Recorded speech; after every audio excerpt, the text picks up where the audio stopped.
La organizadora me bloqueó el paso frente a 300 invitados y me mandó a la cocina porque mi hija decía que no había lugar. Soy Soledad, tengo 68 años y pagué hasta el último centavo de esta fiesta. Lo que mi hija olvidó es que, sin mi firma, aquí no se sirve ni un vaso de agua. Me había arreglado con una dedicación que hacía años no sentía. Frente al espejo de mi habitación, alisé la tela de mi vestido color vino, un tono sobrio pero elegante, como corresponde a una abuela que ha trabajado toda su vida. No era un vestido de diseñador extranjero como los que mi hija Valeria se empeñó en comprar para ella y para mi nieta Camila, pero era de buena tela, cosido por una modista del barrio que todavía sabe lo que es una buena puntada. Me puse los aretes de perlas que mi difunto esposo, Ernesto, me regaló cuando cumplimos 20 años de casados. Me miré y vi a una mujer mayor, sí, con las marcas del tiempo en el rostro y las manos un poco hinchadas por la artritis. Pero vi también a una mujer digna. En mi bolso de mano, envuelto en un paño de terciopelo, llevaba el servidor de pasteles de plata antigua.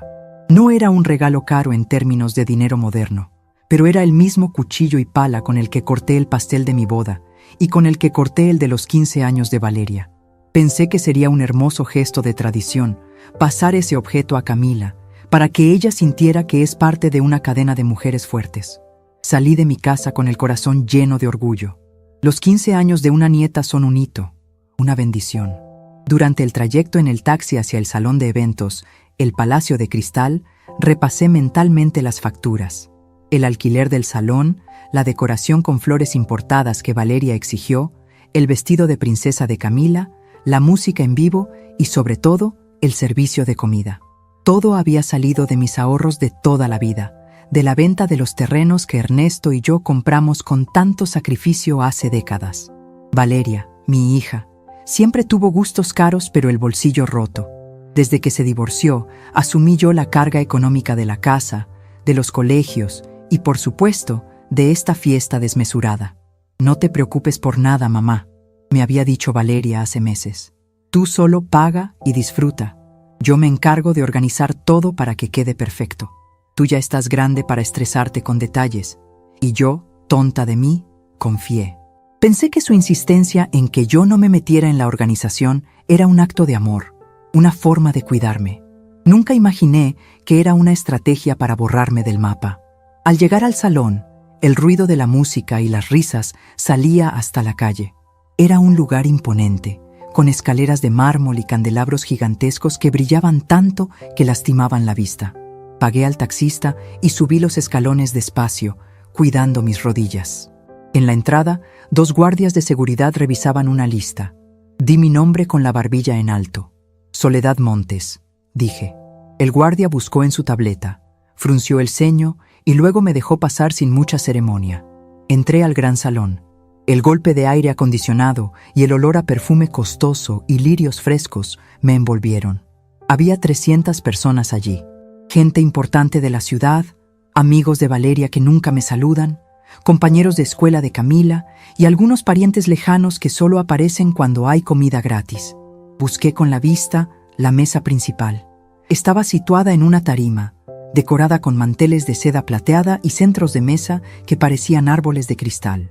Allí estaba Valeria, radiante en un vestido dorado que le quedaba un poco ajustado, riendo a carcajadas con sus amigas. Y allí estaba mi nieta Camila, hermosa, pareciendo una muñequita, pero con la mirada pegada a su teléfono celular, ajena a todo.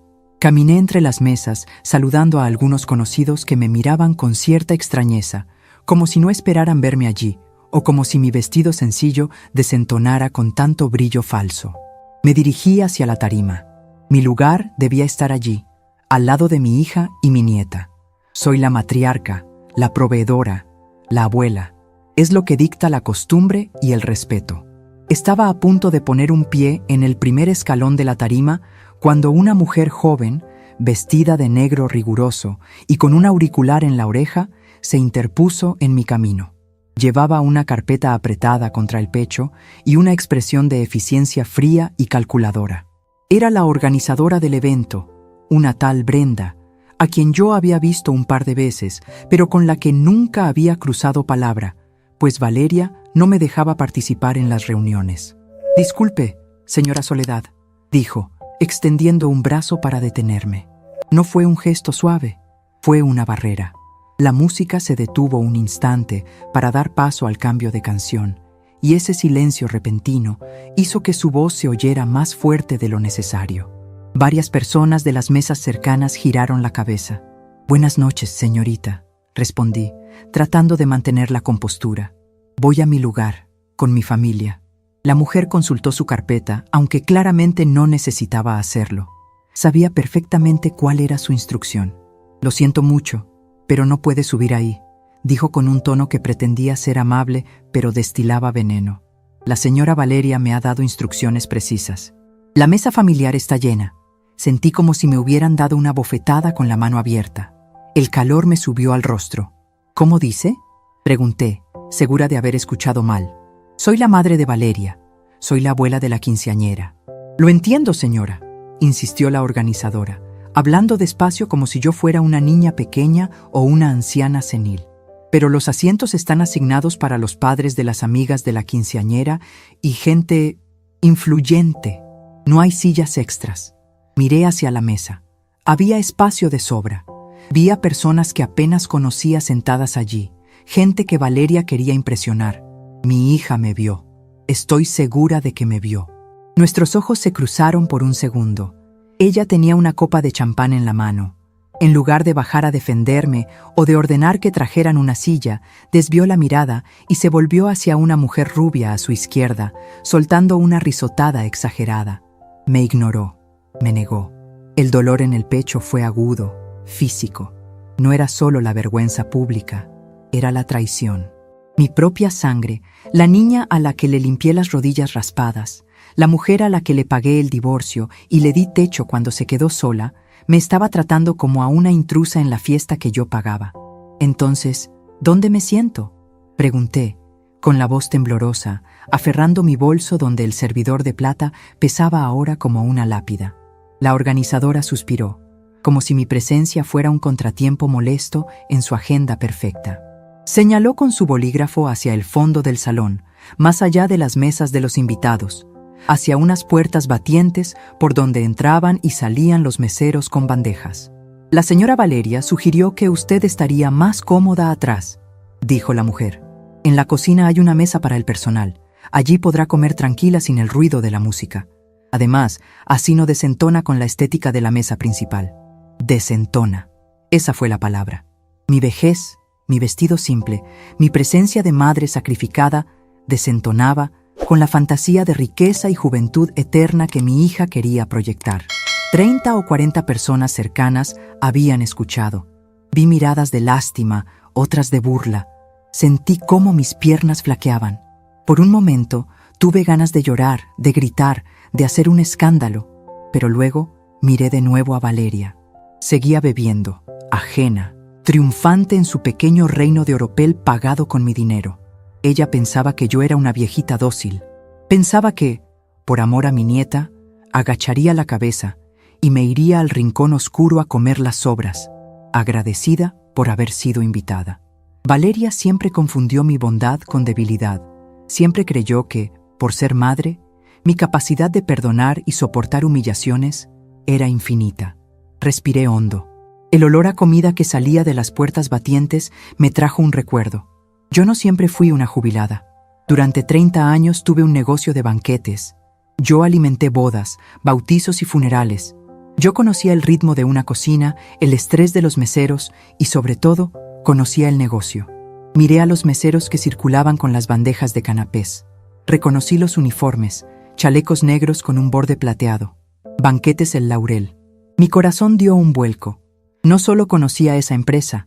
Yo fui mentora del dueño, Roberto, cuando él era apenas un muchacho que lavaba platos en mi cocina hace 20 años. Cuando me retiré, le pasé muchos de mis clientes. La organizadora seguía allí, parada frente a mí con su arrogancia prestada, esperando que yo me marchara humillada hacia la zona de servicio. «¿En la cocina?», repetí, ya no con voz temblorosa, sino con un tono suave, casi dulce. «Sí, señora. Por favor, no haga esto difícil. Son órdenes de su hija». Sonreí. Fue una sonrisa pequeña, la clase de sonrisa que uno pone cuando sabe el final de un chiste que nadie más ha entendido todavía. No te preocupes, hija, le dije a la organizadora. Entiendo perfectamente. No quiero arruinar la estética de mi hija. Di media vuelta con una dignidad que pareció sorprenderla. No caminé hacia la cocina como una empleada regañada. Caminé hacia la salida lateral, un pasillo discreto que usaban los proveedores. Mientras me alejaba, sentí las miradas en mi espalda. Seguramente pensaban, pobre señora, qué triste. No sabían que la tristeza se me había evaporado, reemplazada por una claridad fría y absoluta. Llegué al pasillo de servicio. Estaba más fresco allí, lejos de las luces calientes del salón. Saqué mi teléfono celular de mi bolso. Mis dedos, que minutos antes temblaban por la artritis y los nervios, ahora marcaban con precisión. Busqué en mis contactos. Roberto, catering. Marqué el número. Sonó 2 veces. ¿Bueno? Contestó una voz gruesa y apresurada. ¿Quién habla? Estamos a tope de trabajo ahora mismo. Roberto, soy Soledad Montes, dije. Mi voz sonó firme, autoritaria, la voz de la jefa que fui durante 3 décadas. Hubo un silencio al otro lado de la línea, seguido inmediatamente por un cambio drástico en el tono. Doña Soledad, ¡qué milagro! ¿Pasó algo? Mis muchachos están sirviendo en la fiesta de su nieta ahora mismo, ¿verdad? Espero que todo esté a su gusto. Me dijeron que el salmón estaba espectacular. Roberto, escúchame bien, lo interrumpí. Necesito que verifiques algo en tu sistema ahora mismo. El contrato del evento de hoy, el de los 15 años de Camila en el Palacio de Cristal. Sí, claro, lo tengo aquí a la mano en la oficina. Estoy supervisando la logística de otros 2 eventos. ¿Qué necesita? Quiero que me confirmes quién figura como titular del contrato, quién firmó y quién hizo la transferencia bancaria completa hace 2 semanas. Pues usted, doña Soledad, usted es la cliente. La factura está a su nombre, el depósito vino de su cuenta. Su hija Valeria figura solo como contacto de coordinación, pero legalmente el servicio es para usted. Exacto, dije, mirando hacia la puerta de la cocina donde los meseros entraban y salían apresurados con las bandejas del plato fuerte. Soy la cliente, y como cliente tengo una queja y una nueva instrucción. Lo que usted diga, doña Soledad. Usted sabe que le debo todo lo que soy. Si algo está mal, lo arreglo ya mismo. Roberto, estoy en la fiesta. Mi hija me acaba de echar de la mesa y me mandó a comer a la cocina. Dice que no hay lugar para mí. Escuché un jadeo al otro lado de la línea. No me diga eso. Pero si es su dinero, es una falta de respeto imperdonable. Así es. Y no pienso comer en la cocina, Roberto. De hecho, he decidido que la calidad del servicio no cumple con mis estándares actuales de dignidad. ¿Qué quiere que haga?, preguntó Roberto, y noté en su voz que ya intuía por dónde iba yo. Él conocía mi carácter. Sabía que yo era justa, pero que nunca dejaba una deuda sin cobrar, ni un agravio sin respuesta. Quiero que pares el servicio, ahora mismo. ¿Cómo dice? Roberto titubeó. Doña Soledad, los invitados están esperando el plato fuerte. El lomo en salsa de ciruela ya está emplatado. No me has entendido. No quiero que sirvan el lomo. Quiero que tus muchachos recojan todo. Los platos, las copas, las botellas de vino que yo pagué, los cubiertos, todo. Y quiero que se retiren. Doña Soledad, eso va a ser un caos. Hay 300 personas. Su hija me va a demandar. No puede demandarte, Roberto. El contrato es conmigo. Y yo estoy cancelando el servicio por incumplimiento de cláusulas morales. Yo te protejo. Tienes mi palabra. Además, ya te pagué. Quédate con el dinero como compensación por las molestias de empacar antes de tiempo.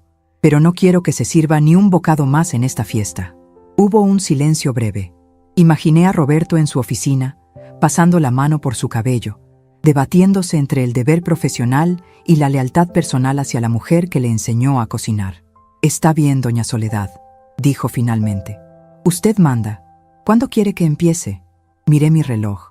Eran las 9 de la noche en punto.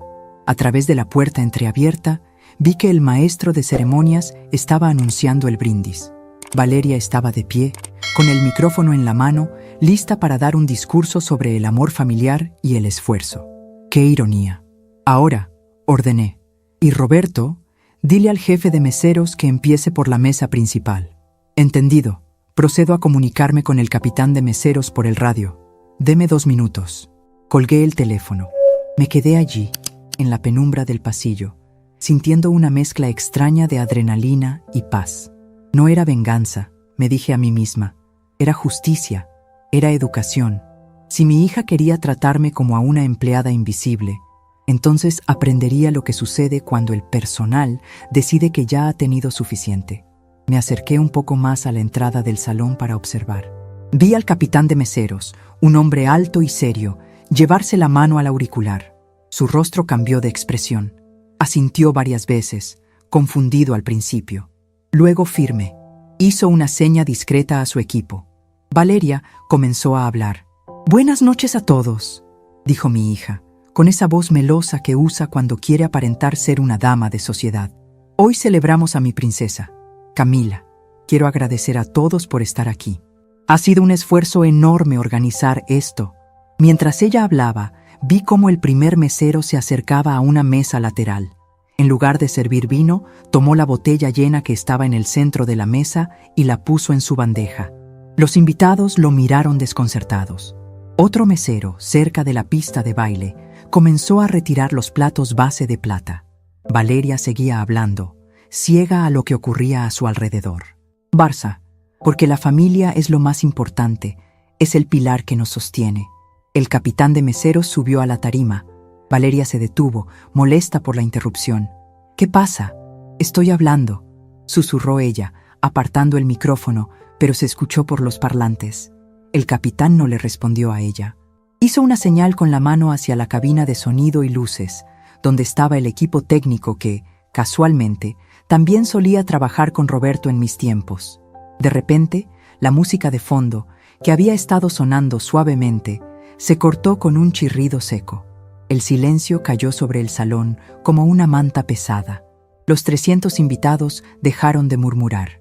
Valeria miró hacia todos lados, buscando a la organizadora, buscando una explicación. «¿Qué sucede?», gritó, perdiendo la compostura. «Brenda, ¿por qué se llevaron las botellas?». Entonces sucedió, tal como Roberto debió haber coordinado en esa llamada rápida al equipo técnico. Las inmensas arañas de cristal que iluminaban el salón parpadearon una vez, 2 veces, y luego todo se apagó. La oscuridad fue total. Se escucharon gritos de sorpresa y el sonido de copas cayendo al suelo en la confusión. En medio de esa negrura, yo apreté el servidor de plata contra mi pecho y supe que la fiesta verdadera apenas estaba por comenzar. La oscuridad no era total, por supuesto. En estos tiempos modernos, la oscuridad absoluta es un lujo que ya no existe. Apenas se cortó la luz y el silencio de la sorpresa se rompió con los primeros murmullos nerviosos. Cientos de pantallas de celulares se encendieron como luciérnagas en un campo nocturno. Esas luces blancas y azules, frías, iluminaban rostros desencajados, bocas abiertas y ojos que buscaban respuestas en la penumbra. Yo me quedé quieta en mi rincón, cerca de la puerta de servicio. Mis ojos, acostumbrados a vigilar salones desde las sombras durante 30 años de carrera, se adaptaron rápido. No sentí miedo. Al contrario, sentí una calma extraña, sólida, como el cemento fresco que se endurece. Era la calma de quien sabe exactamente qué está pasando cuando todos los demás creen que el mundo se viene abajo. Escuché la voz de Valeria, chillona y desesperada, gritando desde la tarima. «Por favor, mantengan la calma. Debe ser un fusible. Brenda, Brenda, arregla esto ya». La dama de sociedad se había esfumado en un segundo. Solo quedaba una niña caprichosa asustada por la oscuridad. Di un paso atrás y empujé la puerta batiente para entrar a la zona de la cocina y el pasillo de servicio. Allí, las luces de emergencia, unas lámparas rectangulares de luz amarillenta pegadas a la pared, daban al ambiente un aspecto de búnker subterráneo. El caos controlado, que suele ser una cocina de banquetes, estaba congelado. Los meseros de El Laurel estaban parados como estatuas, con las bandejas a medio levantar o a medio bajar. Al verme entrar, no me miraron como a la abuela rechazada de la fiesta. Me miraron como soldados esperando la confirmación de su general. Ahí estaba mi recurso oculto. No era dinero, aunque yo hubiera pagado la fiesta. No eran documentos legales, aunque el contrato estuviera a mi nombre. Mi verdadero recurso era la lealtad y la autoridad profesional. Algo que mi hija jamás entendería porque nunca había trabajado un día real en su vida. Ella creía que el poder venía de gritarle a los empleados. Yo sabía que el poder venía de saber sus nombres y de haberles enseñado el oficio. Caminé hacia la mesa central de acero inoxidable, donde reposaban las fuentes de lomo en salsa de ciruela que ya no llegarían a las mesas.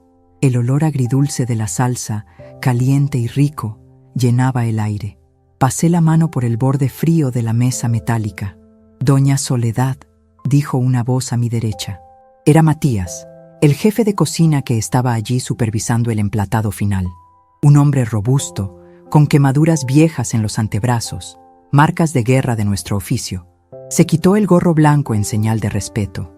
«Buenas noches, Matías», respondí con naturalidad, como si no acabara de sabotear el evento social del año. «¿Roberto les comunicó la orden?» «Sí, doña», dijo, retirada inmediata. «Pero...» Matías miró hacia las puertas vaivén por donde se filtraban los gritos de mi hija. «¿De verdad nos vamos? Tenemos 300 platos listos. Es mucha comida, doña. Es un desperdicio». «No se va a desperdiciar, Matías. Empaquen todo en los contenedores térmicos.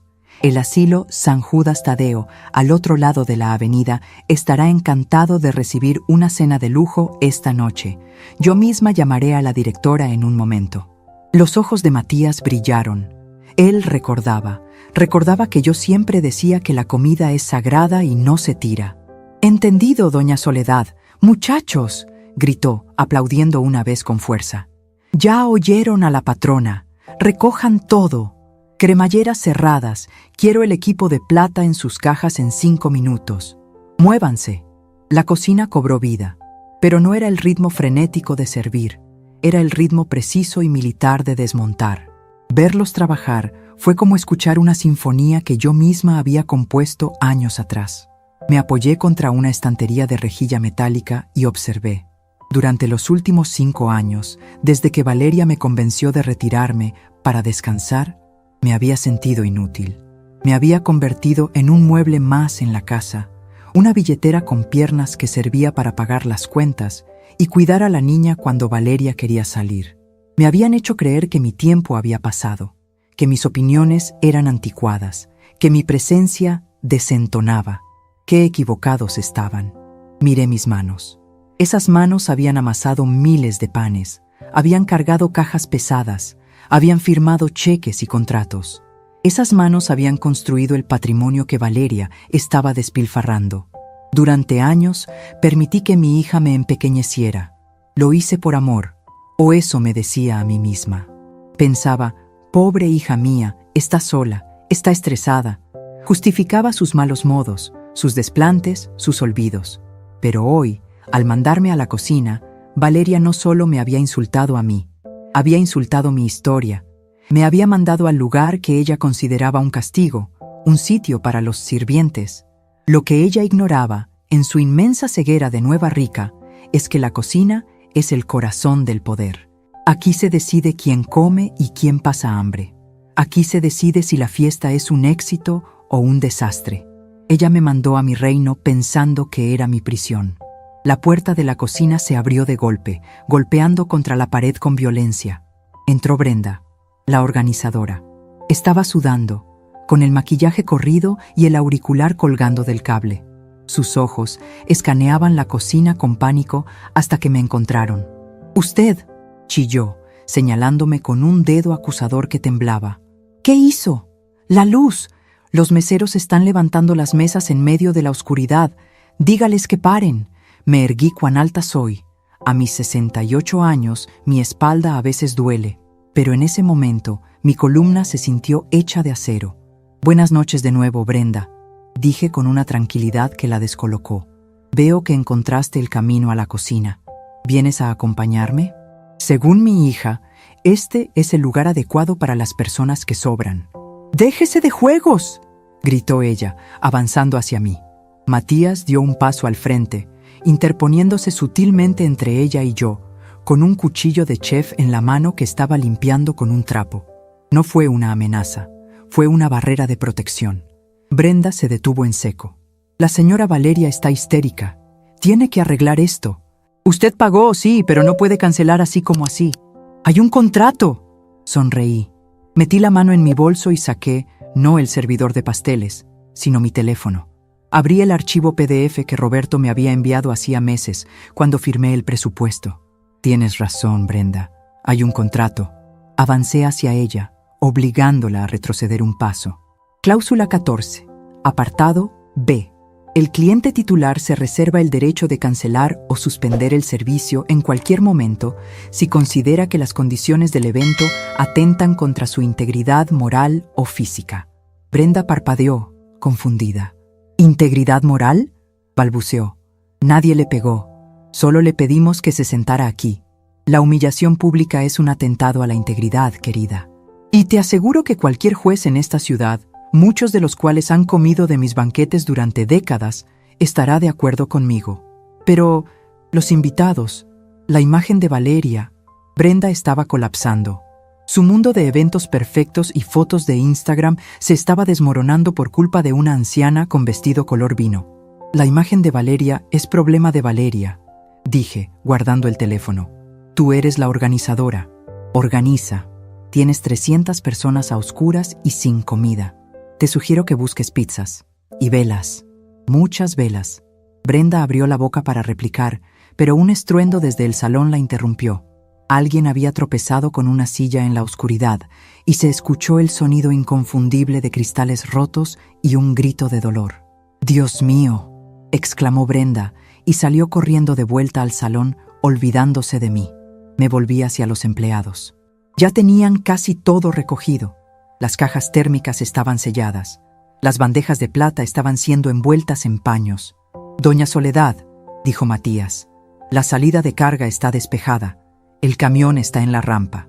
¿Nos vamos ya?». Asentí, pero entonces una idea cruzó mi mente. Una idea estratégica. Irse ahora sería efectivo, sí. Dejaría la fiesta sin comida y sin luz. Pero yo necesitaba algo más. Necesitaba ver.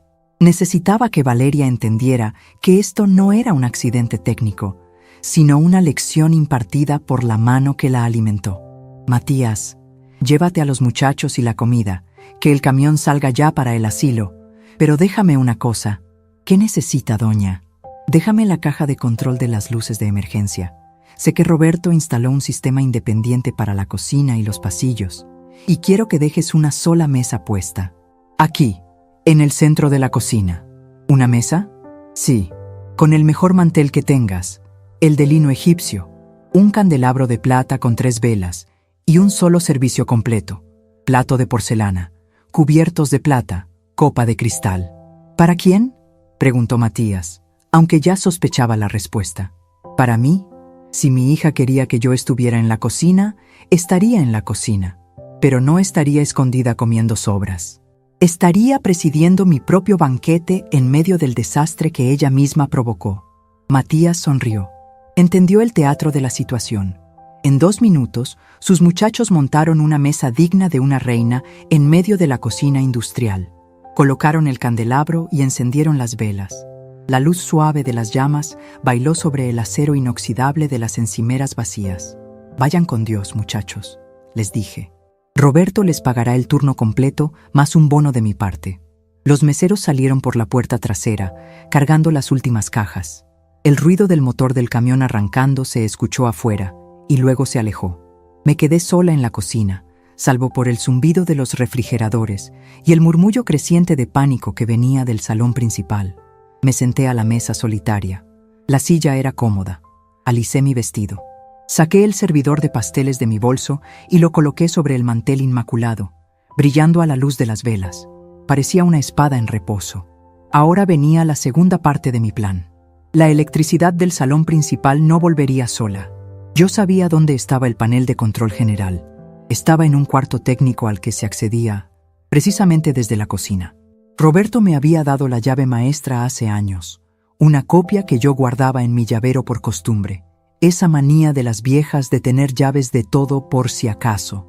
Me levanté y caminé hacia la pequeña puerta gris al fondo de la cocina. La abrí. Allí estaban los interruptores. Podía subir la palanca y devolver la luz al salón en un instante. Podía terminar con la oscuridad y dejar que vieran que la comida se había ido. Pero no, aún no. Primero, tenían que venir a buscarme. Tenían que sentir la necesidad. Valeria tenía que bajar de su pedestal, cruzar la oscuridad, humillarse ante los invitados y venir a la cocina, no para mandarme a sentar, sino para pedirme ayuda. Escuché pasos apresurados y tacones golpeando el piso de madera del salón, acercándose a las puertas batientes. Eran pasos furiosos. ¡Mamá! El grito de Valeria se oyó amortiguado por la puerta. «Sé que estás ahí. Brenda me dijo que estás hablando con los meseros». Sonreí para mis adentros. Me volví a sentar en mi mesa, tomé la servilleta de lino y la coloqué con elegancia sobre mi regazo.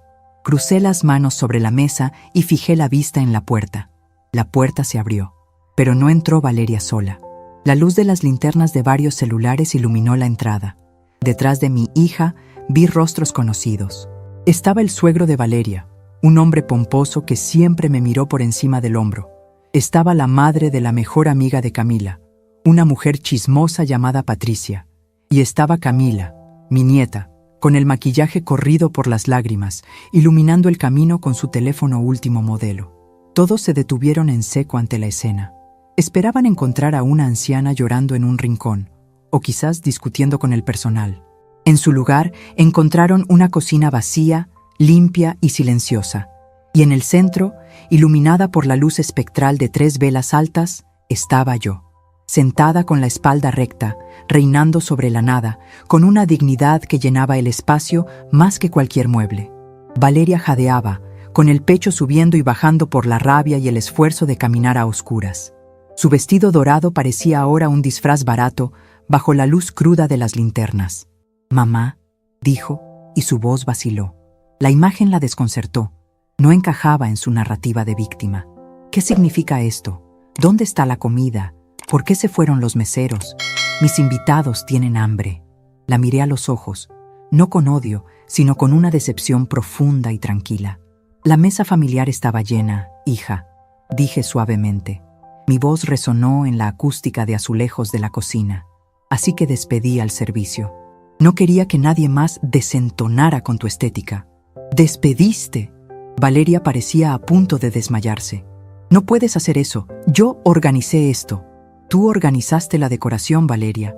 Tú elegiste las flores y los vestidos. Pero el contrato de la comida, la bebida y el servicio, ese lo firmé yo. Y yo decido cuándo se termina el banquete». Un murmullo recorrió el pequeño grupo de espectadores detrás de ella. Patricia, la chismosa, se tapó la boca con la mano. El suegro de Valeria frunció el ceño, evaluando la situación, dándose cuenta por primera vez de quién tenía realmente el control financiero de la familia. «Abuela, por favor», gimió Camila, dando un paso adelante. Su voz adolescente estaba quebrada. «Mis amigos se están yendo. Todo está oscuro. Es mi fiesta». Miré a mi nieta, la niña que había criado, a la que había consentido, y que ni siquiera me había saludado al llegar, que no había levantado la vista de su celular para defenderme cuando su madre me echó de la mesa. «Es tu fiesta, Camila», asentí, «y lamento que termine así, pero hay lecciones que no se aprenden en la escuela, ni en TikTok, se aprenden en la vida». Me levanté despacio. El sonido de la silla arrastrándose contra el suelo fue el único ruido en la habitación. Tomé el servidor de pasteles de plata. La luz de las velas se reflejó en el metal pulido, lanzando un destello sobre la cara de Valeria. «¿Quieren luz?», pregunté, sosteniendo el servidor como si fuera un cetro. «Puedo darles luz, pero la comida ya no está. El lomo, los canapés, el pastel, todo va camino a donde sí será agradecido». «¿Estás loca?», siseó Valeria, acercándose peligrosamente. «¿Me vas a pagar esto? Voy a ser el hazmerreír de la ciudad». «Ya lo eres, Valeria», respondí implacable, «pero no por mi culpa, sino porque trataste a la mano que te da de comer como si fuera basura. Y ahora esa mano se ha cerrado». Avancé hacia el cuarto técnico. El grupo se apartó para dejarme pasar, como el mar rojo ante Moisés. Nadie se atrevió a tocarme. Había una fuerza nueva en mí, una electricidad estática que parecía emanar de mi piel. Ya no era Soledad, la viuda amable. Era Soledad, la matriarca agraviada. Llegué a la puerta del panel eléctrico. Puse la mano en la palanca. «Voy a encender las luces», anuncié sin mirar atrás, «para que todos puedan ver bien cómo recogen sus cosas y se van. Y para que tú, Valeria, puedas verle la cara a cada uno de los invitados a los que les fallaste por tu soberbia». Bajé la palanca con un golpe seco. Un zumbido eléctrico recorrió el edificio. De golpe, la luz artificial inundó la cocina, matando la magia de mis velas, revelando la crudeza de los azulejos blancos y las caras pálidas y sudorosas de mi familia.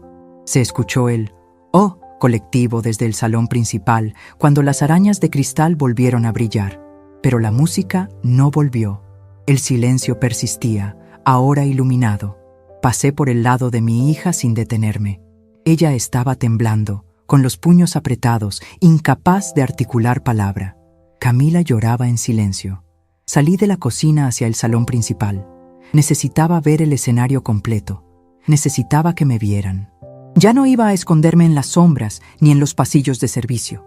Entré al gran salón Palacio de Cristal. La luz era cegadora después de tanta oscuridad. 300 pares de ojos se volvieron hacia mí. Me vieron salir de la cocina, sola, con mi vestido color vino y mi cabeza alta. Vieron las mesas vacías de comida, las copas a medio beber, el desconcierto general. Caminé hacia el centro de la pista de baile vacía. No tenía micrófono, pero no lo necesitaba. Mi presencia llenaba el vacío que la música había dejado. Busqué con la mirada a mis contemporáneas, esas señoras de mi edad que antes me habían mirado con lástima. Ahora me miraban con otra cosa. ¿Era miedo? ¿Era asombro? En los ojos de una mujer mayor sentada en la mesa 4, vi algo inconfundible, una chispa de envidia y admiración. Valeria salió de la cocina detrás de mí, corriendo, tratando de recuperar el control de su narrativa. «Señoras y señores», gritó mi hija, con la voz quebrada, «un pequeño problema técnico. La comida ya viene». Mentía. Y todos lo sabían, porque todos habían visto a los meseros salir con las cajas térmicas por la puerta lateral. Me detuve en medio de la pista. Valeria llegó a mi lado, jadeando, y me agarró del brazo. Apretó fuerte, clavándome las uñas. «Arréglalo», me susurró al oído con veneno. «Llama a Roberto. Haz que vuelvan. Ahora. O te juro que no vuelves a ver a Camila». Esa amenaza. La carta que siempre jugaba. El chantaje emocional. Antes, eso me habría hecho correr a pedir perdón. Antes, el miedo a la soledad me habría doblado las rodillas. Pero algo se había roto en esa oscuridad. O quizás algo se había arreglado. Me solté de su agarre con un movimiento brusco que la hizo trastabillar. La miré y por primera vez en años vi a mi hija no como a la niña que debía proteger, sino como a una mujer adulta que necesitaba aprender que los actos tienen consecuencias. «No, Valeria», dije en voz alta, lo suficiente para que las mesas cercanas escucharan. «La fiesta se acabó, y la abuela se va a casa». Di un paso hacia la salida principal. Pero entonces una voz resonó desde el fondo del salón, una voz masculina y grave que detuvo mi marcha. «Un momento, señora Soledad». Me giré. Era el dueño del salón de eventos, el señor Cárdenas, un hombre con el que yo había negociado el alquiler meses atrás. Venía caminando hacia mí con paso firme, pero su rostro no mostraba enojo, mostraba curiosidad. La noche apenas empezaba a revelar sus verdaderas cartas. El señor Cárdenas se detuvo a 2 pasos de mí, con las manos entrelazadas al frente, en esa postura diplomática que solo tienen los dueños de negocios que han visto de todo. Valeria sonrió con una mueca triunfante, secándose una lágrima falsa de la mejilla. Seguramente pensó que el dueño del Palacio de Cristal venía a poner orden, y en su cabeza, poner orden significaba sacar a la anciana problemática que había interrumpido su espectáculo. «Señor Cárdenas», se adelantó mi hija, con la voz aguda y trémula. «Qué vergüenza, de verdad. Mi madre está... bueno, ya ve, está teniendo un episodio. Le ruego que llame a seguridad para que la acompañen a la salida. No queremos más escándalos». El hombre, impecable en su traje gris, ni siquiera miró a Valeria. Sus ojos oscuros, enmarcados por unas gafas de montura fina, estaban fijos en mí. Ignoró por completo a la mujer del vestido dorado que agitaba las manos como un molino descompuesto. «Doña Soledad», dijo él con voz grave y respetuosa, «me informan mis jefes de planta que el servicio de catering se ha retirado por orden suya. Solo quería confirmar si desea mantener el alquiler del salón hasta las 2 de la mañana como estipula el contrato, o si prefiere que procedamos al cierre anticipado de las instalaciones». El silencio que siguió a esa pregunta fue más pesado que la oscuridad anterior. Valeria abrió la boca, pero no salió ningún sonido. Brenda, la organizadora, dejó caer su carpeta al suelo. Los invitados cercanos estiraban el cuello, incrédulos. Yo sostuve la mirada de Cárdenas. Él sabía quién firmaba los cheques. Él sabía quién había pagado el depósito hace 6 meses en efectivo, billete sobre billete, fruto de la venta de un terreno en el sur. «El salón se queda abierto, señor Cárdenas», respondí con calma. «He pagado por el espacio y por el aire acondicionado.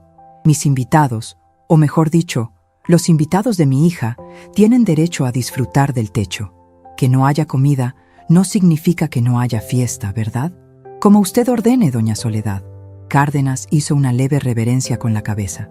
«Si necesita que mi personal de seguridad asista en algo más, interno, solo levante la mano». «Gracias, pero creo que mi hija y yo podemos resolver esto». El dueño se retiró con la misma discreción con la que llegó. Valeria se quedó allí, paralizada, procesando el hecho de que su autoridad en esa fiesta era tan falsa como las pestañas que llevaba puestas. «¿Te das cuenta de lo que has hecho?», susurró Valeria, acercándose a mí con los dientes apretados para que los demás no vieran su furia. «Están todos esperando la cena. Tengo a la esposa del alcalde en la mesa 5. Tengo a los socios de mi exmarido mirando». «Pues diles que bailen, hija», le contesté, alisando una arruga invisible en mi vestido. «El baile es gratis. La comida, lamentablemente, requiere respeto». Y el respeto se agotó hace media hora. Caminé hacia las mesas, alejándome de ella. No iba a gritar, no iba a hacer un espectáculo. Mi estrategia ahora era el silencio y la presencia. Iba a ser el fantasma que recorre el banquete, recordándoles a todos que la estructura que los sostenía era yo. Me acerqué a la mesa número 4, donde había visto a esa señora que me miraba mal antes. Era Gertrudis, una antigua vecina del barrio que se mudó a una zona residencial en cuanto su marido hizo algo de dinero con una ferretería. Siempre fue presumida.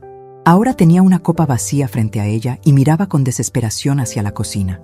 «Buenas noches, Gertrudis», le dije con una sonrisa amable. «Qué gusto verte.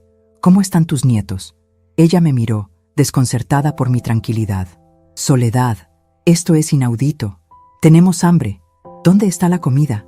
Valeria dijo que había un problema técnico. «Oh, no, Gertrudis. No hay ningún problema técnico. El problema es de presupuesto moral». Hablé lo suficientemente alto para que la mesa de al lado también escuchara. Valeria decidió que la mesa familiar estaba demasiado llena para su madre. Así que decidí aligerar la carga económica de la fiesta para que ella no se sintiera presionada. Ya sabes cómo son los jóvenes, quieren todo sin dar nada. Gertrudis se puso roja. La mujer a su lado, una señora elegante con muchas joyas, soltó una risita nerviosa. «¿Nos estás diciendo que te llevaste la comida porque tu hija te hizo un desaire?», preguntó la mujer de las joyas. «Me llevé la comida porque yo la pagué, señora», respondí con dulzura. «Y porque prefiero que se la coman los ancianos del asilo San Judas, que sí saben dar las gracias, a que se desperdicie en una fiesta donde la anfitriona esconde a su madre en la cocina». El rumor corrió como pólvora. Vi cómo las cabezas se juntaban, cómo los susurros viajaban de mesa en mesa. La mandó a la cocina. Fue la madre quien pagó todo. Valeria no puso ni un peso.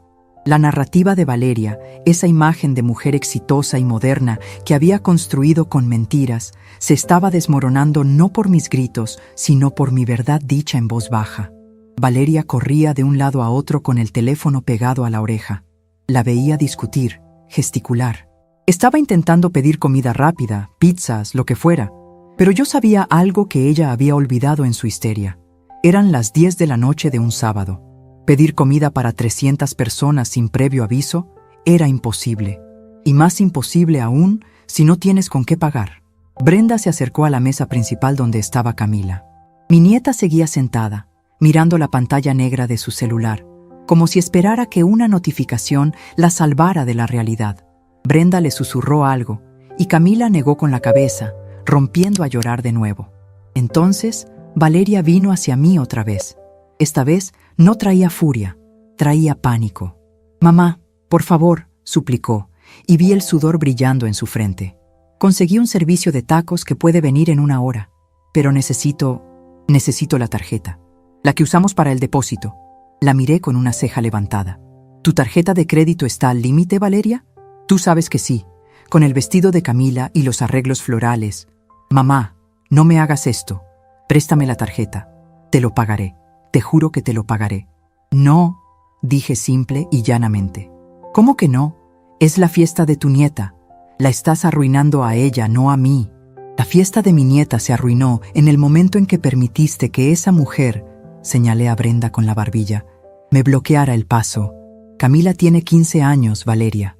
Ya es grande para entender que si su madre muerde la mano que la alimenta, eventualmente pasará hambre». «¡Es solo dinero!», gritó ella, olvidando bajar la voz. Varias personas se giraron. «Siempre se trata de tu maldito dinero y de cómo nos controlas con él». «No es control, hija. Es dignidad. Y hoy, la dignidad no financia tacos de emergencia». Me di la vuelta y me senté en una silla vacía de la mesa 3. Una mesa que estaba asignada a los amigos del club de Valeria. Eran personas que yo apenas conocía. Gente joven y rica que me miraba como si fuera un animal exótico. Me senté con una naturalidad pasmosa, crucé las piernas y puse mi bolso sobre el mantel. «¿Les importa si acompaño?», pregunté. Mi mesa original parece que desapareció. Nadie se atrevió a decirme que no. Al contrario, un muchacho joven me sirvió un vaso de agua de la jarra que quedaba. Desde mi nueva posición estratégica, observé el siguiente dominó caer: la música. Había una banda en vivo contratada para tocar después de la cena y un DJ famoso para los intermedios. El DJ había estado poniendo música ambiente desde que volvió la luz, tratando de mantener el ánimo. Pero vi a un hombre con una carpeta acercarse a la cabina. Era el representante del sindicato de músicos. Valeria estaba discutiendo con el servicio de tacos por teléfono cuando el representante le tocó el hombro. Vi el intercambio desde lejos. El hombre le mostró un papel. Valeria negó con la cabeza, señaló hacia mí. El hombre miró hacia donde yo estaba, luego miró su papel y negó con la cabeza. El contrato de la música tenía una cláusula específica. El pago final del 50% debía hacerse en efectivo o transferencia confirmada antes de que la banda principal subiera al escenario. Yo tenía el sobre con el dinero en mi bolso. Valeria lo sabía. Ella contaba con que yo, la abuela dócil, entregaría el sobre discretamente en el momento adecuado. El representante del sindicato hizo una señal al DJ. La música se detuvo. Otro silencio. Esta vez, más incómodo porque ya no había oscuridad para esconderse. «¿Qué pasa ahora?», gritó alguien desde el fondo. Valeria se llevó las manos a la cabeza. El representante se acercó a ella y le habló duro. Pude leer sus labios. «Sin pago, no tocan». Mi hija me buscó con la mirada entre la multitud. Yo estaba bebiendo mi agua, tranquila. Ella sabía que yo tenía el dinero. Sabía que podía salvar el baile. Caminó hacia mí, abriéndose paso entre las mesas, con los ojos inyectados en sangre. «El dinero de la banda», dijo al llegar a mi mesa, extendiendo la mano con la palma abierta, como una niña exigiendo su mesada. «Dámelo». «No tengo idea de qué me hablas». Mentí, con una serenidad que la desquició. «El sobre. Lo vi en tu casa antes de salir. Lo traes en el bolso». «Ah, ese sobre». Sonreí. Fíjate que cambié de opinión. Pensé que, como la mesa familiar estaba llena y yo desentonaba, quizás mi dinero también desentonaba con la calidad de los artistas. Así que no lo traje. «¡Mientes!». Valeria intentó agarrar mi bolso. Fue un error fatal. En el momento en que su mano tocó la correa de mi bolso, yo reaccioné. No con violencia, sino con un reflejo defensivo rápido, apartando el bolso. Pero el movimiento brusco hizo que Valeria perdiera el equilibrio con sus tacones demasiado altos. Tropezó y cayó de rodillas al suelo, agarrándose del mantel de la mesa para no darse de bruces. El mantel se deslizó. Copas de agua, centros de mesa de cristal y cubiertos cayeron sobre ella con un estruendo espectacular. El salón entero se puso de pie. Valeria quedó allí, en el suelo, mojada, rodeada de cristales rotos y flores dispersas. Era la imagen viva de la derrota. Camila soltó un grito y corrió hacia su madre. Brenda se tapó los ojos. Yo me quedé sentada, con mi bolso firmemente sujeto en mi regazo. Miré a mi hija a los ojos desde mi altura. «Levántate, Valeria», le dije, no con desprecio, sino con la autoridad de una madre que está cansada de criar a una adulta. «Estás haciendo el ridículo, y esta vez no voy a limpiarte las rodillas». Valeria se levantó temblando, ayudada por Camila. Tenía el vestido manchado y el maquillaje arruinado. Miró a su alrededor. 300 invitados la miraban. Ya no veían a la anfitriona perfecta. Veían a una mujer que había intentado humillar a su madre y había terminado humillada por su propia incompetencia. «Vámonos», dijo Valeria a Camila, sollozando. «Vámonos de aquí. Esto es una pesadilla». «¿Irse?», pregunté. «Pero si falta lo más importante, hija». Valeria se detuvo. «¿De qué hablas? No hay comida, no hay música, no hay fiesta. ¿Qué más quieres? Falta el pastel», dije, señalando hacia la mesa auxiliar donde, milagrosamente, el inmenso pastel de 5 pisos seguía intacto. Era una obra de arte de fondant blanco y plateado, coronado con una C de cristales. El pastel no lo había hecho el Laurel. Lo había hecho una pastelería boutique que Valeria insistió en contratar y que ella había pagado por adelantado, con mi tarjeta, claro, pero meses antes. Era lo único comestible que quedaba en el salón. «Nadie quiere pastel ahora», escupió Valeria. «Al contrario», dije, levantándome, «es lo único que tienen para comer, y es tradición. No querrás que Camila se vaya sin apagar sus velas, ¿verdad? Después de todo, es por ella que estamos aquí. ¿O ya se te olvidó que esto es un cumpleaños y no tu coronación social?» Los invitados empezaron a murmurar de acuerdo. «Sí, el pastel. Al menos un pedazo de dulce. Pobre niña». La presión social, esa herramienta que Valeria tanto amaba usar contra mí, ahora se volvía en su contra. No podía irse. Tenía que cortar el pastel. Valeria miró el pastel, luego a Camila, luego a mí. «Está bien», dijo con voz ronca. «Cortemos el maldito pastel y larguémonos. Brenda, trae el cuchillo». Brenda, que había estado escondida detrás de una columna, salió corriendo hacia la mesa del pastel. Buscó entre los arreglos. Levantó el mantel. Buscó en la caja de transporte.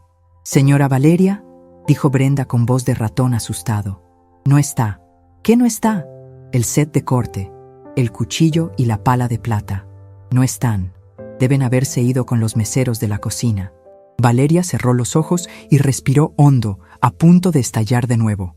«¡Córtenlo con lo que sea! ¡Con un cuchillo de mesa!». «No hay cuchillos de mesa, señora», le recordó Brenda. «Se los llevaron todos. Solo quedan las cucharitas de postre que estaban en otra caja». La situación era tragicómica. Un pastel gigante y 300 personas hambrientas, y ni un solo filo para cortarlo. La impotencia de Valeria era absoluta. Tenía el objeto del deseo frente a ella, pero carecía de la herramienta para acceder a él. Fue entonces cuando di el paso final de esta etapa. Caminé despacio hacia la mesa del pastel. El sonido de mis zapatos resonaba en el silencio expectante. Llegué frente a la torre de azúcar. Abrí mi bolso con calma deliberada. Desaté el paño de terciopelo que llevaba dentro. El brillo de la plata antigua captó la luz de las arañas de cristal. Saqué el servidor de pasteles de mi boda, el mango de nácar y la hoja de plata grabada con las iniciales de mi esposo y mías. Era pesado, antiguo, real. No era de utilería como todo lo demás en esa fiesta. «¿Buscas esto?», pregunté, levantando el cuchillo para que todos lo vieran. Valeria se quedó helada. Reconoció el cuchillo, sabía lo que significaba. «Dámelo», dijo ella, extendiendo la mano mecánicamente. «No», respondí suavemente. «Este cuchillo ha cortado los pasteles de las mujeres decentes de esta familia durante 3 generaciones. Cortó el de mi boda. Cortó el tuyo y cortará el de Camila, pero no lo usarás tú». Me giré hacia mi nieta, que nos miraba con los ojos muy abiertos, como si estuviera viendo a su abuela por primera vez en la vida. Camila, ven aquí, la llamé. La niña dudó, miró a su madre, pero el hambre y la vergüenza pudieron más. Se acercó a mí. Toma, le ofrecí el cuchillo por el mango. Tú eres la festejada. Tú tienes el poder ahora. Tu madre no puede darte de comer. Tu organizadora no puede ayudarte. Solo tu abuela tiene la herramienta para que no pases hambre hoy. Camila tomó el cuchillo. Sus manos temblaban. Pesaba más de lo que ella esperaba. Gracias, abuela. Susurró tan bajo que solo yo la escuché. Corta, mi vida, le indiqué. Y recuerda bien este momento. Recuerda quién te dio el cuchillo cuando las luces se apagaron y todos los demás solo sabían gritar. Camila hundió el cuchillo en el primer piso del pastel. El crujido del fondant, rompiéndose, sonó como un disparo en el salón silencioso. Valeria observaba desde un lado, excluida, derrotada, viendo cómo su hija y su madre formaban un cuadro del que ella había sido borrada por su propia soberbia. Pero yo sabía que esto no había terminado. Valeria era orgullosa. La humillación pública la hería, pero también la hacía peligrosa. Mientras Camila servía el primer trozo, mal cortado en una servilleta de papel que alguien le alcanzó, vi la mirada de mi hija. No era arrepentimiento lo que había en sus ojos, era cálculo.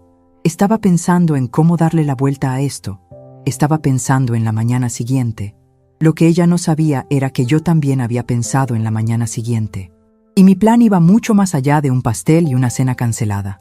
«Disfruten el postre», dije en voz alta a los invitados. «Es cortesía de la casa». Me aparté de la mesa, dejándolas solas con su pastel y sus ruinas. Me dirigí hacia la salida, pasando junto al señor Cárdenas, que me guiñó un ojo discretamente. La noche era joven, y yo tenía una llamada más que hacer. Una llamada que cambiaría no solo esta fiesta, sino el techo bajo el cual Valeria dormía cada noche. Porque quien paga la fiesta, elige la música. Y quien paga la hipoteca, bueno, eso estaba por verse. El murmullo de los invitados abandonando el salón sonaba como un enjambre de abejas molestas. Ya no había música, solo el ruido de sillas arrastrándose y el tintineo de los cubiertos que la gente dejaba caer sobre los platos sucios de pastel, ese único consuelo dulce que habían recibido. Vi a la esposa del alcalde salir con una mueca de disgusto, sacudiendo la cabeza mientras tecleaba furiosamente en su teléfono. Seguramente el chisme ya estaba circulando en los grupos de WhatsApp de la alta sociedad. Valeria intentaba detener a algunos en la puerta, forzando una sonrisa que parecía una mueca de dolor, prometiendo cenas de compensación que yo sabía que no podría pagar. «Fue un malentendido con el proveedor», decía mi hija, agarrando del brazo a una señora que se soltó con delicadeza pero con firmeza. «La próxima semana haremos algo íntimo en casa». «Ya veremos, Valeria, ya veremos», respondió la mujer sin mirarla a los ojos, apresurando el paso hacia el estacionamiento. Me quedé de pie junto a una columna, observando el desfile de la vergüenza. No sentía alegría, pero tampoco sentía culpa. Lo que sentía era el peso de una verdad que había tardado demasiado en caer por su propio peso. Camila se había refugiado en un rincón con dos amigas que se quedaron por lástima, comiendo el pastel con las manos manchadas de betún azul, con la mirada perdida. Brenda, la organizadora, había desaparecido hacía rato, probablemente temiendo que alguien le exigiera un reembolso que ella no podía dar. Cuando el último invitado cruzó la puerta de cristal, dejando el salón inmenso, vacío y desolado, el silencio regresó. Pero esta vez no era un silencio de expectación, sino de ruina. El piso estaba pegajoso por el refresco derramado en la oscuridad. Las flores importadas, que costaron una fortuna, ya empezaban a marchitarse bajo el aire acondicionado excesivo. Valeria cerró la puerta principal y se giró lentamente. Su rostro ya no tenía la máscara social. Estaba desfigurado por el odio puro. Caminó hacia mí, taconeando con fuerza, ignorando los cristales rotos que crujían bajo sus suelas. «¿Estás feliz?», me gritó, y su voz rebotó en las paredes vacías. «¿Estás satisfecha, Soledad? Has destruido la vida social de tu nieta. Nadie va a olvidar esto. Somos el chiste de la ciudad. La dignidad nunca es un chiste, Valeria», respondí, manteniendo mi tono bajo, lo que parecía enfurecerla más. «Y si tus amigos te juzgan por una cena fallida y no por tu carácter, entonces no eran amigos, eran parásitos». ¡Cállate!, chilló ella, acercándose hasta que pude oler el champán rancio en su aliento. No tienes derecho a darme lecciones. Solo eres una vieja amargada que no soporta ver brillar a los demás. Pero esto se acabó. Valeria se pasó las manos por el cabello revuelto, respirando agitada, buscando cómo herirme, cómo recuperar el control que había perdido frente a 300 personas. Sus ojos brillaron con una malicia que me dolió reconocer en mi propia hija. Esta noche tomas tus cosas y te largas, sentenció, señalando la salida con un dedo tembloroso. No te quiero en mi casa, no te quiero cerca de Camila. Mañana mismo cambio la cerradura. Vete a un asilo, vete debajo de un puente, no me importa. Pero en mi casa no vuelves a entrar. Ahí estaba, la amenaza final, la carta que ella creía que era un as bajo la manga. Durante años, Valeria había actuado como la dueña y señora de la residencia en Las Lomas, esa casa grande y bonita con jardín donde ella hacía sus reuniones y donde yo ocupaba la habitación de huéspedes en la planta baja por comodidad. Me reí. Fue una risa seca, corta. ¿Tu casa?, pregunté, ladeando la cabeza. Sí, mi casa, donde vives de arrimada porque te sientes sola. Pero se acabó la caridad, mamá.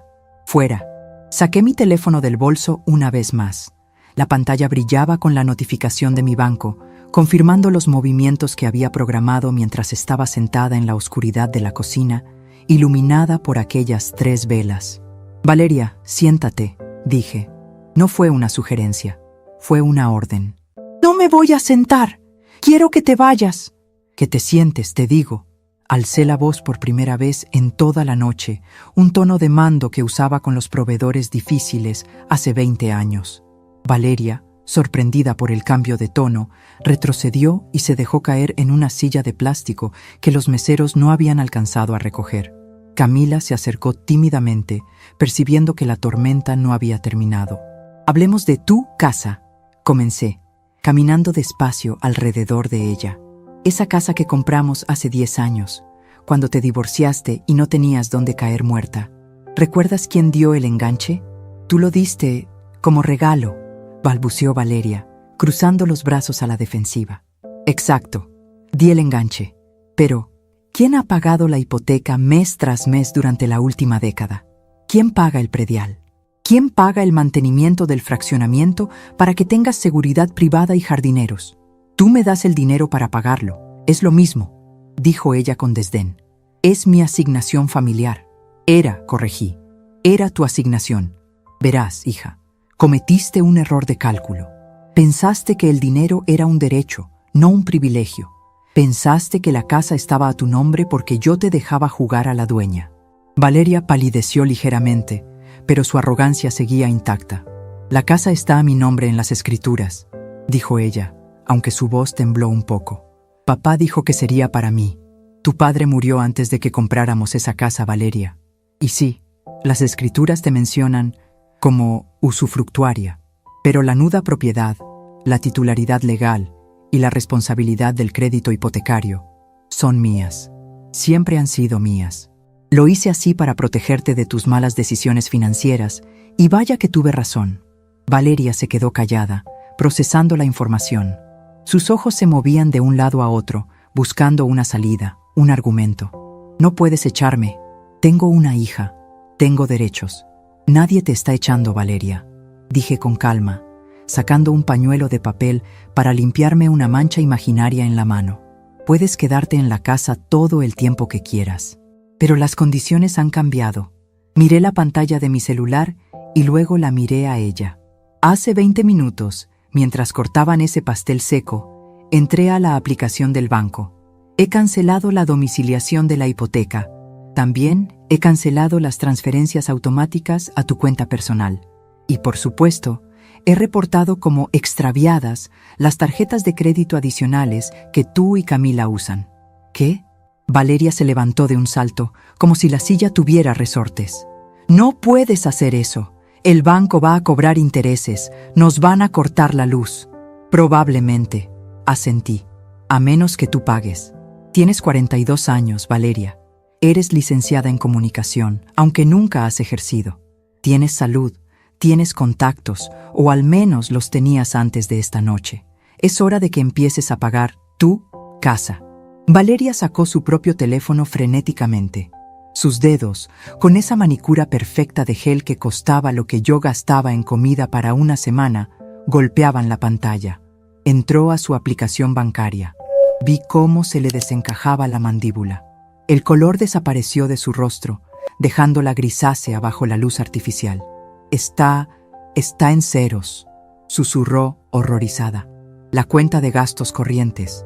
La dejaste en ceros. No, hija, tú la dejaste en ceros. Te gastaste lo último que había en el anticipo de ese vestido dorado que traes puesto. Yo simplemente dejé de rellenar el pozo sin fondo. «Pero tengo que pagarle al servicio de tacos», gritó al borde de la histeria. «Me están llamando. Vienen en camino. Si no les pago la penalización por cancelación, me van a demandar. Ese es un problema excelente para una mujer adulta e independiente», dije sin inmutarme. «Bienvenida al mundo real, Valeria. En el mundo real, si insultas a quien te financia, te quedas sin financiamiento». Camila, que había estado escuchando todo con los ojos muy abiertos, soltó el plato de pastel y se echó a llorar. «Abuela, ¿vamos a ser pobres?», preguntó con esa inocencia egoísta de los adolescentes que solo conocen la abundancia. Me acerqué a mi nieta. A ella no la miré con dureza, sino con tristeza. Ella era el daño colateral de la crianza de Valeria, pero también era cómplice por su silencio y su apatía. «No, Camila, no van a ser pobres. Tienen techo y tienen salud. Lo que van a tener que hacer es trabajar. Tal vez así aprendan que las personas valen por lo que son, no por dónde se sientan en una mesa». Valeria se dejó caer de nuevo en la silla, derrotada.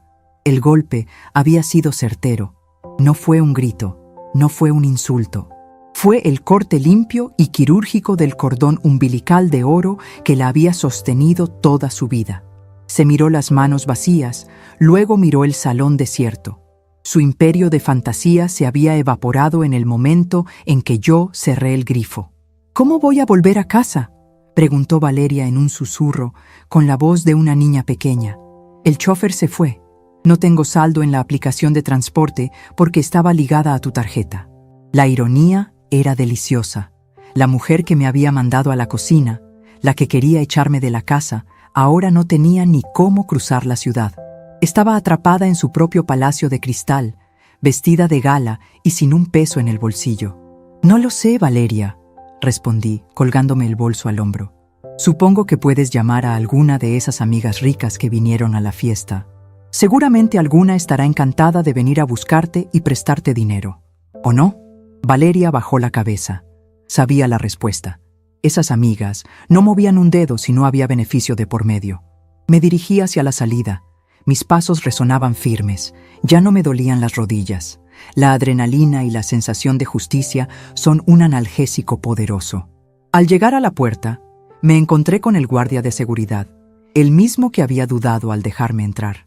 Ahora me miraba con un respeto absoluto, casi con miedo. Me abrió la puerta de par en par. «Buenas noches, señora Soledad», dijo. «Buenas noches, hijo». Salí al aire fresco de la noche. La calle estaba tranquila.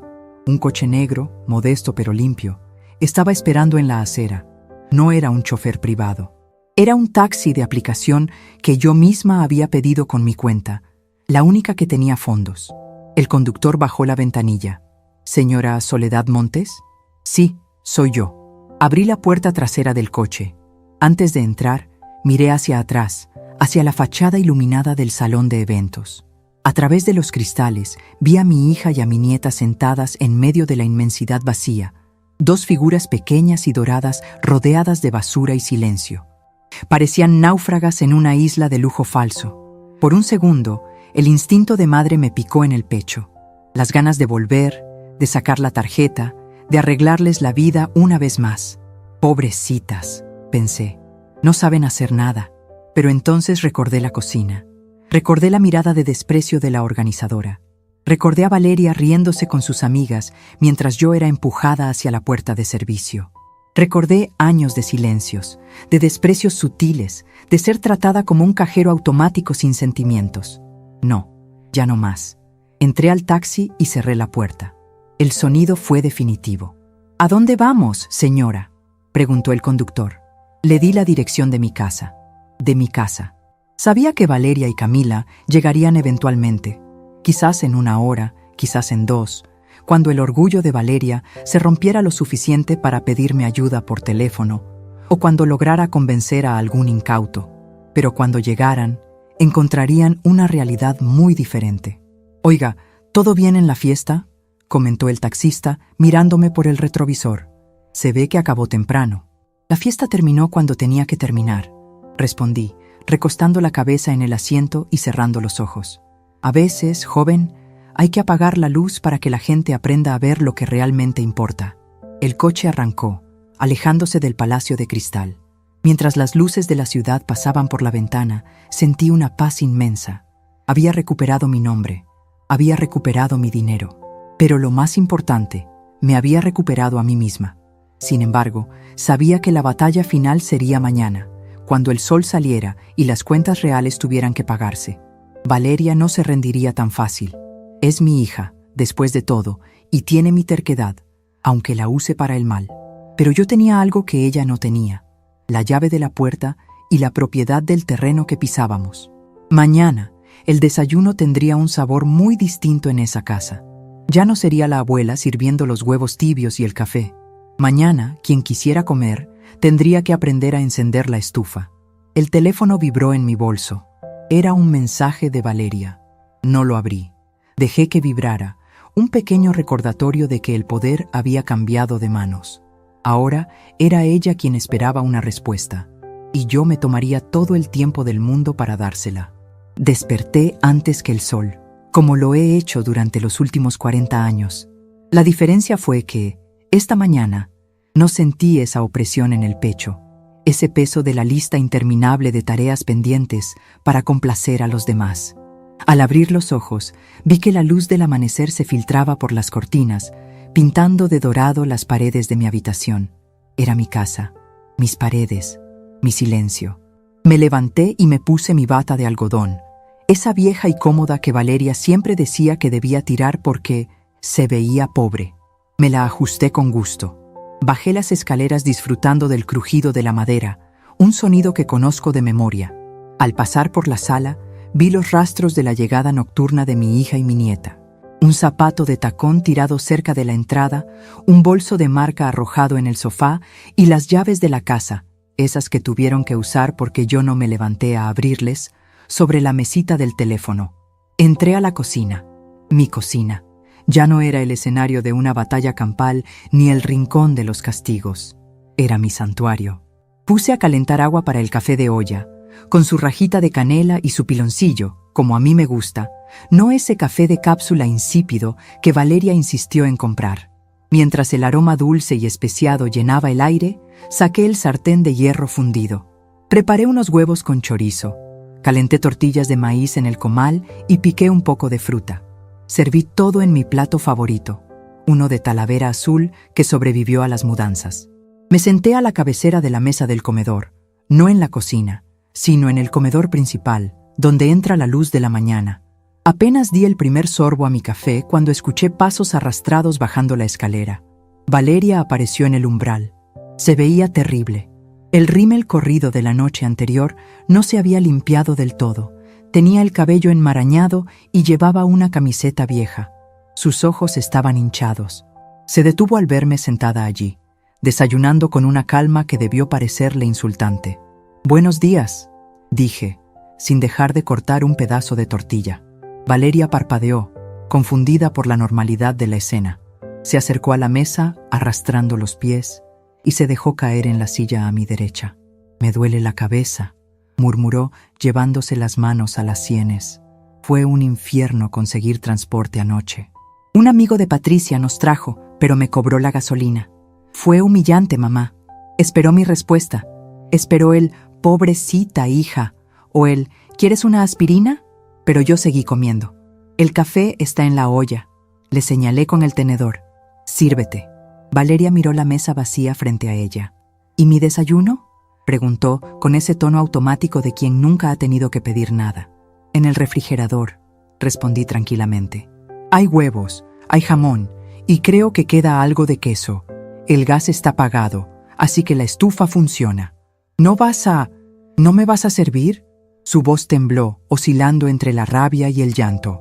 Mamá, por Dios, estoy agotada. Anoche nos destruiste. Dejé los cubiertos sobre el plato con suavidad. Me limpié la boca con la servilleta y la miré fijamente. No, Valeria, anoche las salvé. Las salvé de seguir viviendo una mentira que no pueden pagar. ¿Y sobre el desayuno? La cocina está abierta. Pero el servicio de restaurante se canceló permanentemente, igual que el de la fiesta. Valeria se levantó bruscamente, haciendo chirriar la silla. Eres increíble. Disfrutas vernos sufrir. Lo que disfruto es ver la realidad, hija. Y la realidad es que tienes 42 años y 2 manos sanas. Si quieres comer, cocinas. Si quieres vivir aquí, aportas. En ese momento bajó Camila. Traía la cara lavada y se veía más niña, menos disfrazada de mujer fatal. Se quedó parada en el último escalón, observando la tensión entre nosotras. Miró mi plato, luego miró a su madre, que estaba roja de coraje frente a la estufa apagada sin saber por dónde empezar. Camila no dijo nada. Caminó hacia la alacena, sacó la caja de avena y un tazón. Luego fue al refrigerador por la leche. Lo hizo en silencio, con movimientos torpes, pero lo hizo. Se preparó su cereal y se sentó a la mesa, lejos de mí, pero también lejos de su madre. Gracias por el cuchillo, abuela, dijo de repente, sin levantar la vista de su tazón. Me detuve con la taza de café a medio camino. ¿Cómo dices? El cuchillo del pastel, murmuró Camila. Gracias. Si no me lo hubieras dado, no habría podido cortar el pastel. Fue lo único que comimos. Y, bueno, mis amigas dijeron que te veías muy badass cuando apagaste la luz. Casi escupo el café. Badass. Supuse que era un cumplido en su idioma moderno. Sonreí levemente. De nada, Camila. Aprende a usar las herramientas que tienes, no las que deseas tener. Valeria nos miró a las dos, sintiéndose excluida de esa pequeña conexión. Bufó. Tomó una manzana del frutero y salió al jardín a hacer llamadas, seguramente para intentar vender alguna de sus joyas o pedir prestado. La dejé ser. El hambre es una maestra estricta pero efectiva. Terminé mi desayuno, lavé mi plato, y solo mi plato, y me vestí. No con ropa de casa, sino con un conjunto sastre color beige y zapatos cómodos. Tenía una visita pendiente. Salí de la casa y caminé hasta la avenida para tomar el autobús. Hacía años que no me subía a uno. Valeria siempre insistía en que nosotras no usamos transporte público. ¡Qué tontería! El autobús estaba limpio, iba medio vacío por ser domingo, y el conductor me saludó con amabilidad. Pagué mi pasaje con mis monedas y me senté junto a la ventana, viendo pasar mi ciudad. Me sentí parte del mundo otra vez, no una prisionera en una torre de marfil. Llegué al asilo San Judas Tadeo 20 minutos después. Era un edificio antiguo, con paredes de ladrillo y un patio central lleno de bugambilias. Al cruzar el portón, el olor a limpieza y a guiso casero me recibió. Doña Soledad, la directora, una monja bajita y enérgica llamada Sor Lucía, vino a mi encuentro con los brazos abiertos. ¡Qué bendición verla! No sabe el revuelo que causó anoche. Espero no haberles causado molestias, madre, dije, aceptando su abrazo. ¿Molestias? Sor Lucía se rió, y las arrugas de sus ojos se marcaron con alegría. Fue un milagro. Los abuelos no lo podían creer. Salmón, lomo en salsa de ciruela, esos canapés finos. Don Anselmo, el que nunca come, repitió plato 2 veces. Decía que se sentía en una boda real. Caminamos hacia el comedor común. Allí estaban, decenas de ancianos, algunos en sillas de ruedas, otros jugando dominó. Al verme entrar, se hizo un silencio respetuoso, seguido de aplausos espontáneos. «¡Ahí está la madrina!», gritó uno. Se me llenaron los ojos de lágrimas, no de tristeza, sino de una gratitud inmensa. En la fiesta de mi nieta, mi presencia desentonaba. Aquí, mi presencia era celebrada. La comida que Valeria despreció por no ser servida a tiempo o porque la mesa no era perfecta, aquí había sido un banquete de reyes. Me senté con ellos. Escuché sus historias. Don Anselmo me contó que el lomo estaba tan suave que no necesitó sus dientes postizos. Doña Martita me dijo que los meseros de Roberto habían sido unos caballeros. sirviéndoles con la misma elegancia que si estuvieran en el Palacio de Cristal. «Usted nos dio dignidad, doña Soledad», me dijo Sor Lucía al despedirme, tomándome las manos. A veces, la sociedad olvida que los viejos también tenemos paladar y ganas de celebrar. Gracias. Salí del asilo con el corazón hinchado. Había convertido un acto de venganza en un acto de amor, y en el proceso había entendido algo fundamental. Mi valor no depende de cuánto dinero le doy a mi familia, sino de la calidad humana de mis acciones. Regresé a casa pasado el mediodía. Al entrar, noté un cambio en la atmósfera. No había gritos. No había televisión encendida. Encontré a Valeria en la sala, sentada en el suelo, rodeada de bolsos de diseñador, zapatos de suela roja y algunos vestidos de etiqueta. Estaba tomándoles fotos con su celular. Me detuve en el marco de la puerta. Ella levantó la vista. Sus ojos estaban rojos, pero ya no había esa furia ciega de la mañana. Había resignación. «¿Qué haces?», pregunté. «Tengo que pagarle al de los tacos», dijo ella con voz ronca, sin mirarme. «Me está amenazando con quemarme en redes sociales si no le pago la penalización hoy. Estoy vendiendo el bolso Gucci y los zapatos que usé en la boda de mi prima». Asentí lentamente. «Es un buen comienzo», dije. Valeria dejó caer el teléfono en su regazo y suspiró. Un suspiro largo, que parecía sacar años de aire viciado de sus pulmones. «Mamá», comenzó, y se le quebró la voz. «Tengo miedo, no sé hacer nada. Tengo 42 años y mi currículum está vacío. ¿Qué voy a hacer?». Me acerqué a ella. No me agaché a su nivel. Me quedé de pie, firme, como el pilar que soy. «Vas a empezar desde abajo, Valeria, como hice yo, como hizo tu padre. Mañana vas a ir a la agencia de empleos. No vas a buscar trabajo de gerenta ni de directora.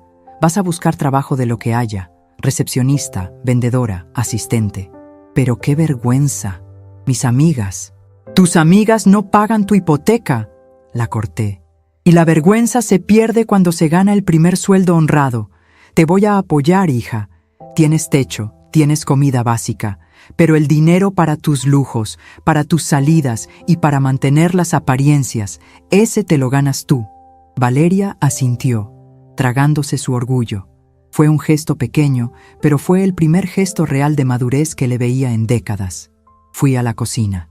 Camila estaba allí, frente al fregadero. Tenía los guantes de hule puestos, esos amarillos que le quedaban grandes. Estaba lavando los platos del desayuno. Había agua por todas partes y jabón hasta en el piso, pero estaba fregando. «Abuela», dijo al verme, un poco avergonzada. No sabía cómo prender el lavavajillas, así que, bueno, usé la esponja. Me acerqué y vi que estaba tallando con demasiada fuerza un vaso delicado. Le puse la mano sobre la suya, deteniendo el movimiento. «Suave, Camila. Así se rompe. Hazlo con cariño, como si estuvieras bañando a un bebé». Le enseñé. Le mostré cómo enjabonar, cómo enjuagar, cómo escurrir. Fue una lección de 5 minutos, más valiosa que todos los años de colegio privado que yo le había pagado. Por primera vez en años, mi nieta y yo estábamos haciendo algo juntas, sin pantallas de por medio, sin exigencias. Solo 2 mujeres cuidando su hogar. «Abuela», dijo Camila mientras secaba un plato, «¿crees que mis amigos me vuelvan a hablar?». «Los que valen la pena, sí», le aseguré. «Y los que no, te hicieron un favor al irse. Ahora sabes quién está contigo en la oscuridad y quién solo busca la luz de la fiesta». Esa tarde, me senté en mi sillón favorito del jardín. Saqué mi viejo libro de contabilidad, ese cuaderno de tapas duras donde anotaba los gastos de mis banquetes hace años. Comencé una nueva página. Fecha: hoy. Ingresos: dignidad recuperada. Egresos: miedo a la soledad. Saldo: a favor. Miré mis rosales. Necesitaban poda. Durante mucho tiempo dejé que crecieran salvajes, que las ramas débiles chuparan la savia de las fuertes, por miedo a cortar, por miedo a que el arbusto se viera pelón. Pero un buen jardinero sabe que la poda es necesaria. Duele cortar lo que uno ama, pero es la única forma de que florezca con fuerza la próxima temporada. Valeria estaba adentro, aprendiendo a ser adulta a la fuerza. Camila estaba descubriendo que tiene manos para trabajar y no solo para sostener un teléfono. ¿Y yo? Yo estaba aquí, respirando el aire fresco de la tarde, sabiendo que por fin, después de tantos años de ser la proveedora silenciosa, la sombra detrás de la tarjeta de crédito, había recuperado mi lugar. No soy solo una abuela, no soy solo una madre, soy Soledad Montes, y mi mesa nunca más volverá a estar llena de gente que no me merece. El sol comenzó a ponerse, tiñendo el cielo de naranja y violeta. Escuché a Valeria en la cocina, preguntándole a Camila dónde estaba el aceite. Se oyeron risas nerviosas y el ruido de una sartén cayendo. En otro tiempo, me hubiera levantado corriendo a resolverlo. Hoy no. Hoy cerré los ojos, sonreí y dejé que ellas resolvieran su propio desastre. Porque el mayor regalo que puedo dejarles no es una cuenta bancaria llena, sino la capacidad de sobrevivir cuando las luces se apagan. Y yo, por mi parte, tengo una vida propia que disfrutar, empezando por este atardecer que, por primera vez en mucho tiempo, es solo mío. Fin de la historia.